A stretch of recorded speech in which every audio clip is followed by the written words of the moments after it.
My name is Elbert Guillory. I'm a retired state senator from the great state of Louisiana.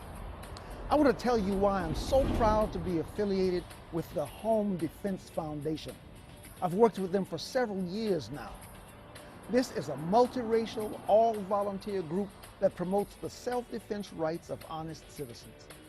They reach out to everyone, regardless of age, religion, race, or political beliefs.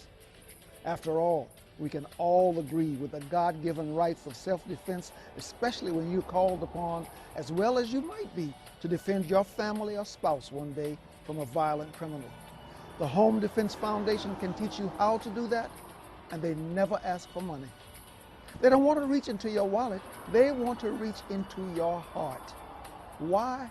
Because in your heart, you know that honest citizens deserve the right to defend themselves and their loved ones. That's why I'm so proud to work with the Home Defense Foundation.